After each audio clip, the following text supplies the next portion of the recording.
Naisip mo na ba kung ang mundo ay talagang tulad ng nakikita? O kung may mga kamay na hindi nakikita na nagpapagalaw sa likod ng mga eksena? Sa Pilipinas, isang bansa na may higit 7,000 isla, ang mga bulong tungkol sa isang lihim na samahan, ang Illuminati, ay kumalat. Sinasabi ng mga tsismis na ang mga makapangyarihang politiko, mayayamang negosyante, at maging ang mga sikat na personalidad ay utang ang kanilang tagumpay sa lihim na grupong ito, hindi sa talento o pagsisikap. Ang mga kwentong ito, na pinapalakas ng social media at mga usapan sa gabi, ay nagpapahiwatig na ang mga pangunahing kaganapan sa bansa ay mga orchestrated na galaw sa isang pandaigdigang laro ng chess. Ang Illuminati, sabi ng mga theorist, ay naglalayong magtatag ng isang bagong kaayusan ng mundo, kung saan ang Pilipinas ay isang mahalagang bahagi. Ngunit may katotohanan ba sa mga bulong na ito, o ito ay isa lamang modernong alamat? Para sa marami, ang mga palatandaan ng Illuminati ay makikita sa mga simbolo tulad ng all-seeing eye, pyramid, mga kakaibang hand gestures, at mga numerong gaya ng 666 o 13, mga marka raw ng pagiging miyembro. Pinaniniwalaan ng ilan na ang presensya ng Illuminati ay makikita sa mga negosyo, kumpanya, malls at fast food chains sa Pilipinas. Dahil sa mga logo, disenyo ng gusali, at paulit-ulit na simbolo na tila may kahulugan. Maging ang mga sikat na personalidad tulad ni Vice Ganda, Ann Curtis, Chris Aquino, Heart Evangelista, Marian Rivera, Sarah Geronimo, at James Reid ay nadadawit sa usap-usapan. Dahil sa kanilang biglaang pagsikat, paggamit ng mga simbolikong galaw o di umano'y koneksyon sa mga makapangyarihang grupo. Hindi rin ligtas ang mga kilalang angkan, mga pamilyang mayaman, makapangyarihan, at tila may lihim na yaman at impluensya sa mga hinala ng pagiging bahagi ng Illuminati dahil sa kanilang kapangyarihan, pagiging tahimik at taglay na kayamanan sa bawat henerasyon. Sa labas ng bansa, mga sikat na artista tulad ni Beyoncé, Jay-Z, Kanye West, Taylor Swift at Katy Perry ay madalas ding pinaghihinalaan dahil sa mga music video, lyrics at mga pampublikong kilos na tila may kahulugan. Ngunit hindi lang mga individual ang nadadawit sa mga teorya ng Illuminati, pati na rin ang malalaking pandaigdigang kumpanya at negosyo. Halimbawa, madalas na itinuturo ang Apple bilang bahagi ng Illuminati dahil sa iconic nitong logo na mansanas na may kagat na sinasabing sumisimbolo sa forbidden knowledge, isang tema na konektado raw sa mga lihim na samahan. Ang Google naman, ayon sa mga teorya, ay may mga Easter egg at disenyo sa kanilang mga event at opisina na nagpapakita ng pyramid at all-seeing eye, at ang kanilang malawak na access sa impormasyon ay pinaniniwala ang bahagi ng kontrol ng Illuminati sa mundo ng datos. Ang Microsoft ay hindi rin ligtas sa mga haka-haka, lalo na't ang kanilang mga produkto at logo ay sinasabing may mga nakatagong simbolo at numerong may kahulugan sa occult. Sa mundo ng fashion, ang Gucci, Versace at Louis Vuitton ay madalas na pinaghihinalaan dahil sa paggamit ng mga triangle, mata, at iba pang motifs sa kanilang mga disenyo at runway shows. Ang mga fast food chains tulad ng McDonald's, Starbucks at KFC ay madalas ding ituro dahil sa mga logo na may triangle, mata o spiral, mga simbolo raw ng Illuminati.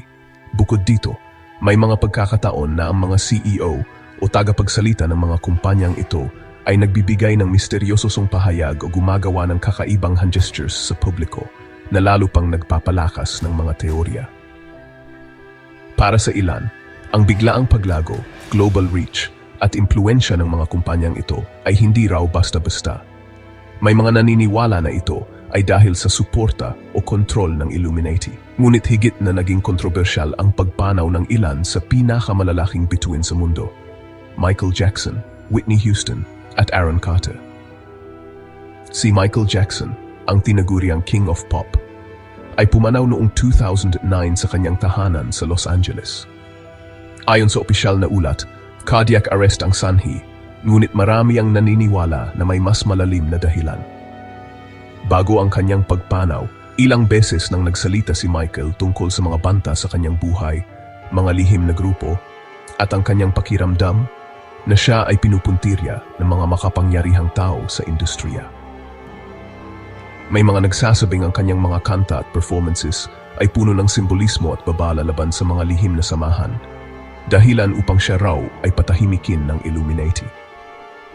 Whitney Houston naman, Isang tinig na minahal ng buong mundo ay natagpuang wala ng buhay sa isang hotel bathtub noong 2012. Ang kanyang pagpanaw ay sinundan ng mga haka-haka mula sa pressure ng industriya hanggang sa di umano'y involvement ng mga occult group. May mga teorya na nagsasabing si Whitney ay naging biktima ng mga ritual o pagsubok ng mga lihim na samahan.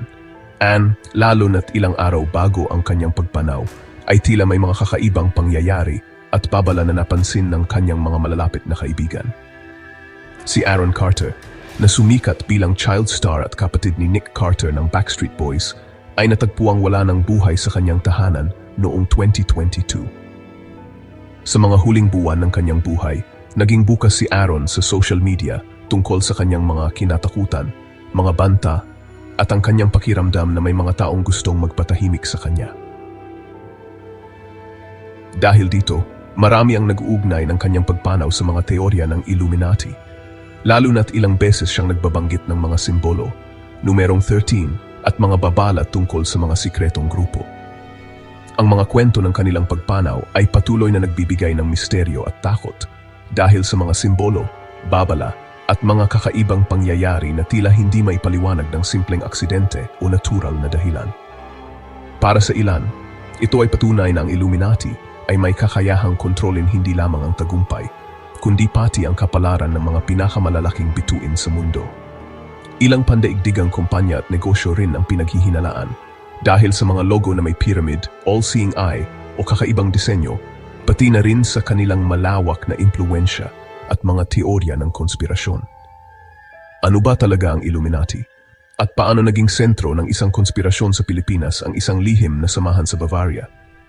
Ang ating paglalakbay ay nagsisimula sa mga katotohanan, hindi sa katang-isip. Ang tunay na Illuminati ay nagsimula noong 1776, hindi sa anino ng kapangyarihan, kundi sa isang universidad sa Bavaria.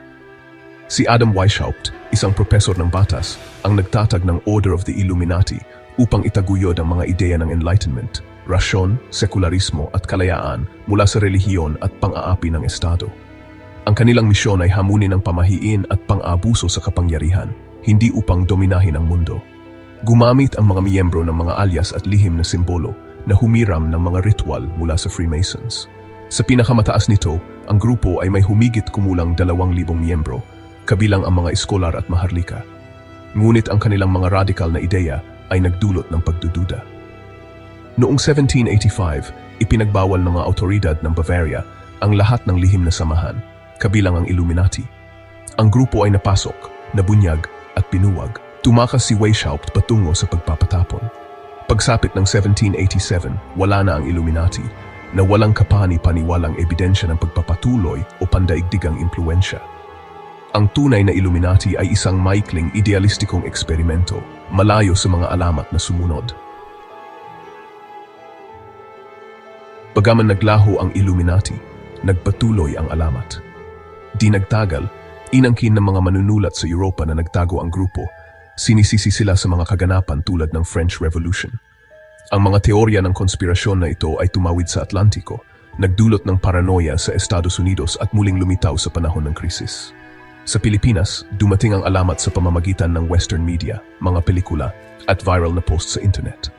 Pinalakas ng social media ang mga kwentong ito. Inangkop ang mga ito sa lokal na politika at mga sikat na personalidad. Bigla, ang mga pamilyar na personalidad ng Pilipino ay itinuring na lihim na miyembro ng Illuminati at ang mga pambansang kaganapan ay muling isinasaalang-alang bilang bahagi ng isang pandaigdigang balak. Ang nagsimula bilang isang maliit na club sa Bavaria ay naging isang alamat sa Pilipinas na nagpapakita ng pandaigdigang apela ng isang magandang konspirasyon. Nakahanap ng bagong tahanan ang alamat. Sa Pilipinas, ang alamat ng Illuminati ay hindi lamang tumatarget sa mga kilalang tao, mga politiko, leader ng negosyo at mga sikat na personalidad, kundi pati na rin sa malalaking negosyo, kumpanya, malls at fast food chains. Madalas ang tagumpay ng mga ito ay iniugnay sa umano'y lihim na pagiging miyembro ng Illuminati, imbes na sa kanilang pagsisikap o galing sa negosyo. Pinaniniwalaan ng ilan na ang mga simbolo tulad ng all-seeing eye, pyramid, o triangle hand gestures ay makikita hindi lang sa mga tao kundi pati sa mga logo, disenyo ng gusali at marketing ng mga kilalang negosyo. Ginagamit ito bilang patunay ng koneksyon sa Illuminati, kahit madalas ay wala sa tamang konteksto. Kumakalat online ang mga viral na kwento at pinagong video na nagaangkin na may lihim na ritual o pagpupulong sa likod ng tagumpay ng mga kumpanya, malls at fast food chains. Mabilis itong tinatangkilik ng mga netizen. Maging ang mga pangunahing kaganapan, pagbagsak ng ekonomiya, paglago ng negosyo at mga kontrobersya, ay muling binibigyang kahulugan bilang bahagi ng mas malawak na plano ng Illuminati, ayon sa mga haka-haka. Ngunit sa kabila ng mga paratang, walang matibay na ebidensya, walang dokumento, whistleblower o mapapatunayang patunay na nag-ugnay sa mga negosyo o kumpanya sa Illuminati. Ang mga akusasyong ito ay nananatiling modernong alamat, pinalalakas ng haka-haka, viral na posts, at digital na maling impormasyon. Sa huli, ang kwento ng Illuminati sa likod ng mga negosyo at sikat na kumpanya ay nananatiling intrigang umiikot sa isip ng mga naniniwala at hamon para sa mga naghahanap ng katotohanan. Sa kabila ng mga ligaw na pahayag, walang ahensya ng gobyerno ng Pilipinas ang nag-imbestiga sa Illuminati. Tinatalikuran ng mga awtoridad ang teorya bilang walang batayang shismis, hindi isang tunay na banta. Sa halip, ang mga mamahayag at fact-checker ang gumawa ng gawain, sinusubaybayan ang mga viral na video at akusasyon pabalik sa mga panloloko, maling interpretasyon o lantaran na paggawa-gawa. Ang mga hand gesture at simbolo ay ipinapaliwanag sa kanilang tamang konteksto na binubuwag ang di umano'y ebidensya. Ang bawat seryosong investigasyon ay umabot sa parehong konklusyon, walang patunay ng presensya ng Illuminati sa Pilipinas. Ang paghahanap ay laging bumabalik sa mga alamat sa internet at urban legends. Ang tunay na misteryo ay kung bakit nananatiling napakalakas ang kwento. Matapos ang maraming taon ng masusing pagsusuri, malinaw ang hatol, walang kapanipaniwalang ebidensya ng Illuminati sa Pilipinas. Ang di umano'y patunay ay bumagsak sa ilalim ng investigasyon na nagpapakita ng mga maling interpretasyon ng mga simbolo at mga gawa-gawang kwento. Ang mga akusasyon laban sa mga pampublikong personalidad ay modernong witch hunt, batay sa tsismis, hindi sa katotohanan.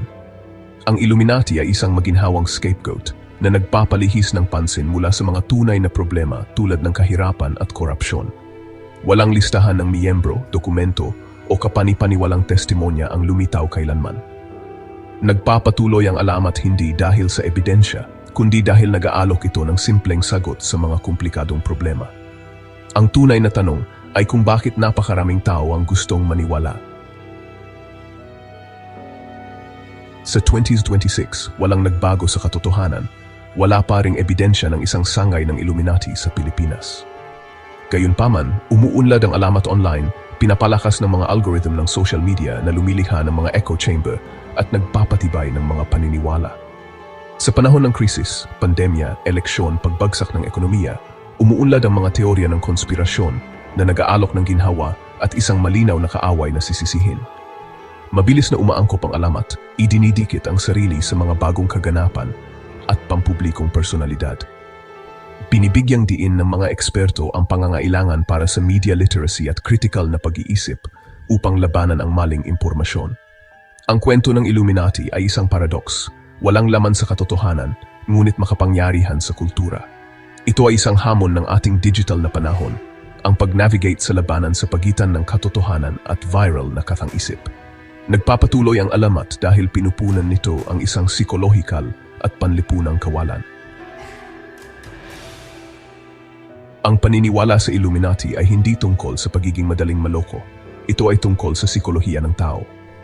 Ang ating utak ay naghahanap ng mga pattern at paliwanag, lalo na sa magulong panahon.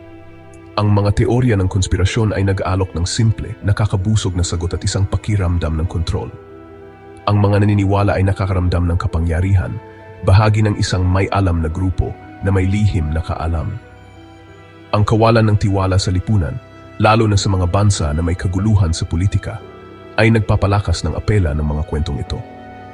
Ang confirmation bias at mga algorithm ng social media ay nagpapatibay ng mga paniniwala, ginagawang ebidensya ang bawat simbolo.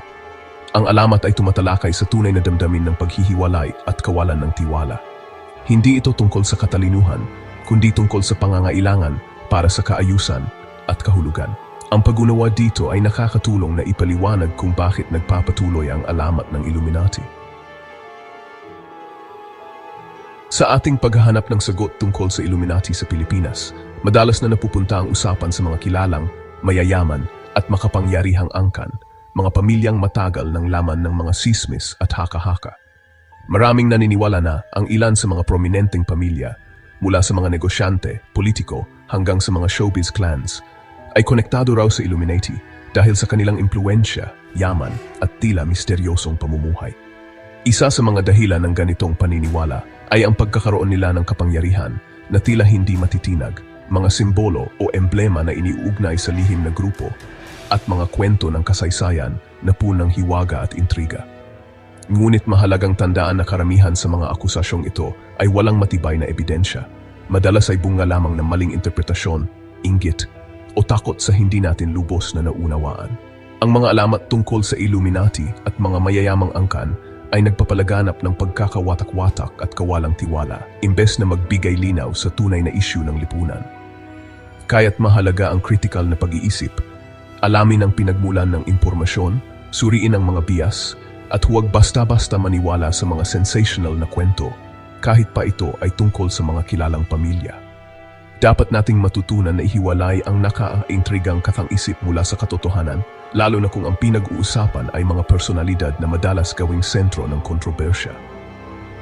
Sa huli, ang alamat ng Illuminati at ang pagkakadawit ng mga mayamang angkan ay paalala ng kapangyarihan ng salaysay at ng kahalagahan ng paghahanap ng katotohanan sa gitna ng mga haka-haka at sismis.